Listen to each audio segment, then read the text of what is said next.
मुख्यमंत्री माझी लाडकी बहीण योजनेचा हप्ता कधी मिळणार याकडे राज्यातल्या महिलांचं लक्ष लागलेलं असताना हिवाळी अधिवेशनामध्ये मुख्यमंत्री देवेंद्र फडणवीस यांनी लाडकी बहीण योजनेची रक्कम बहिणींच्या खात्यामध्ये वर्ग केली जाईल असं म्हटलं होतं। त्यानुसार याच वर्षी लाडक्या बहिणींना डिसेंबर महिन्याचा हप्ता मिळणार आहे। हा हप्ता देण्याची प्रक्रिया सुरू झाली आहे आणि विधानसभा निवडणुकांच्या आदर्श आचारसंहितेमुळे थांबलेली प्रक्रिया आजपासून पुन्हा सुरू झाल्याची माहिती महिला आणि बालकल्याण मंत्री आदिती तटकरे यांनी दिली आहे। नमस्कार, मी अजित पालव। आताच तुम्ही एबीपी माझावरील हा रिपोर्ट पाहिला असेल। सर्व माता भगिनींसाठी अतिशय आनंदाची बातमी आहे। आता महिलांची प्रतीक्षा संपली आहे। काल 24 तारीख सायंकाळपासूनच पैसे महिलांच्या अकाउंटमध्ये येण्यास सुरुवात झाली। या संदर्भात मला अनेक कमेंट्स देखील आल्या, येथे तुम्ही पाहू शकता। धन्यवाद सर, तुम्ही केलेल्या मार्गदर्शनाबद्दल।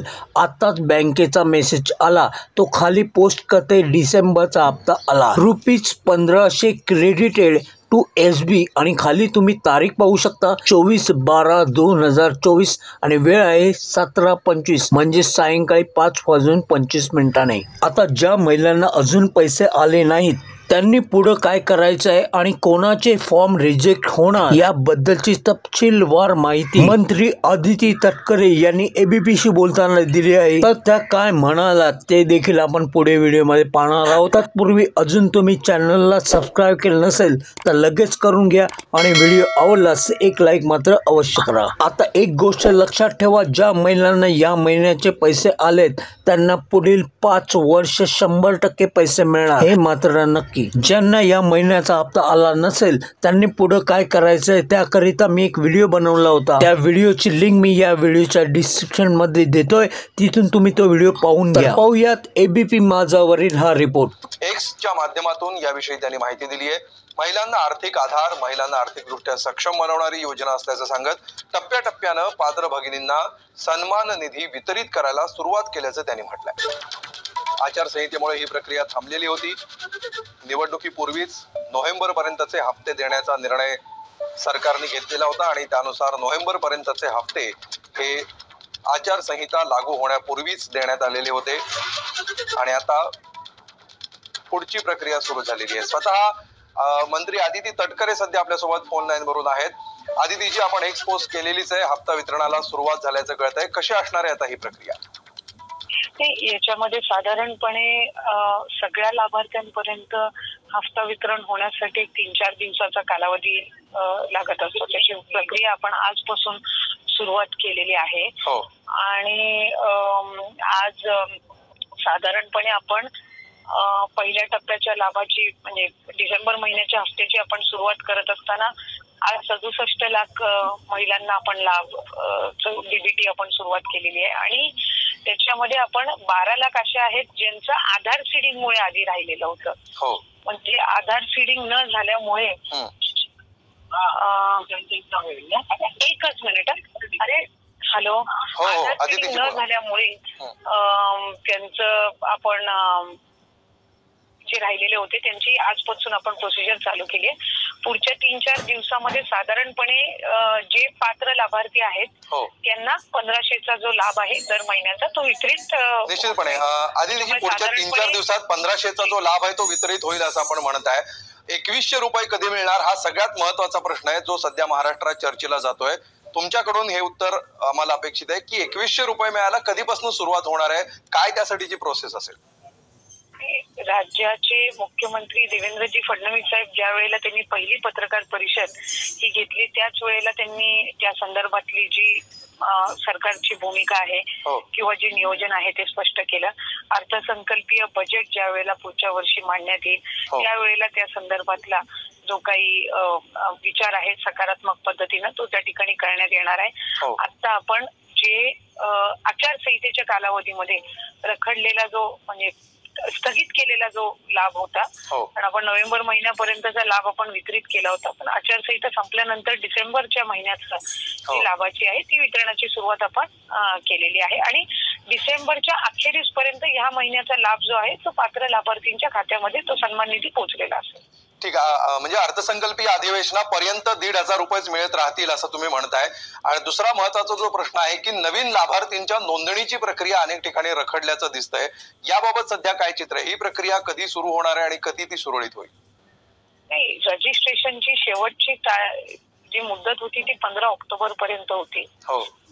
आणि 15 ऑक्टोबर पर्यंतचं रजिस्ट्रेशन हे झालेलं आहे आणि ते साधारणपणे 2.5 कोटीपेक्षा जास्त जे लाभार्थ्यांची रजिस्ट्रेशन आहे ती त्या ठिकाणी झालेली आहे. अद्यापपर्यंत आता पुन्हा रजिस्ट्रेशन कधी सुरुवात करण्याच्या संदर्भातलं काही निर्णय झालेला नाहीये. आता आम्ही साधारणपणे जे रजिस्टर्ड झालेले आहेत, जे पात्र आहेत आणि त्यावर आपण त्यांच्यापर्यंत तो सन्मान निधी पोहोचवण्याची जी प्रक्रिया आहे ती आपण करत आहोत.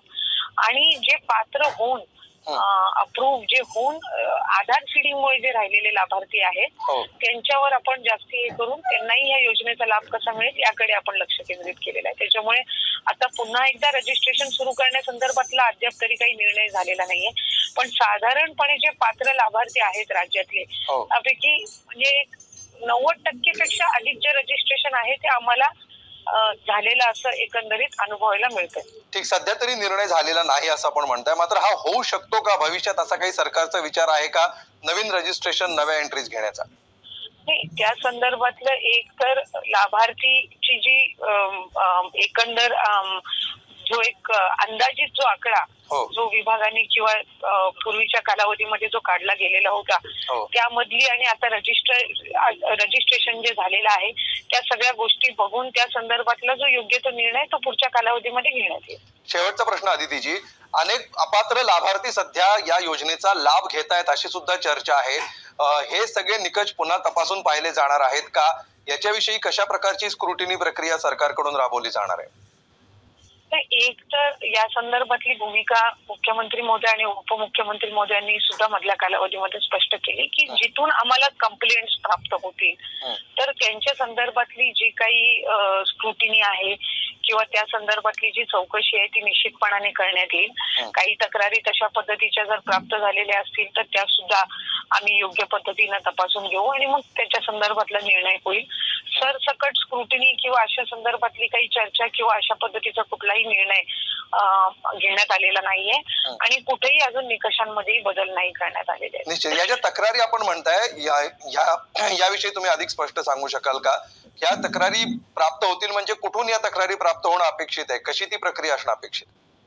साधारणपणे स्थानिक पातळीवरून प्रत्येक जिल्ह्याच्या इथे प्रत्येक गावामधलं तलाठी कार्यालय आहे किंवा तिथली जी काही म्हणजे जी आमची योजना पोचवायची जी काही यंत्रणा असते म्हणजे अंगणवाडी सेविका असतील किंवा तुमचे आशा सेविका असतील, काही ठिकाणी तलाठी असतील किंवा सेवा सुविधा केंद्राचे असतील यांच्याकडे ज्या तक्रारी लाभार्थ्यांच्या संदर्भातल्या प्राप्त होतील किंवा काही वेळेला आम्ही ज्या वेळेला डीबीटी करत असतो, मागच्या वेळेला असं झालं होतं की डीबीटी केल्यानंतर करायच्या प्रोसिजरच्या वेळेला जाणवलं होतं की एकाच आधार कार्डवर काही रजिस्ट्रेशन वगैरे करण्यात आलेले आहे. मग त्यावेळेला आम्हाला कळल्यावर लगेचच त्याच्यावर आम्ही योग्य ती कारवाई करण्यात आलेली होती.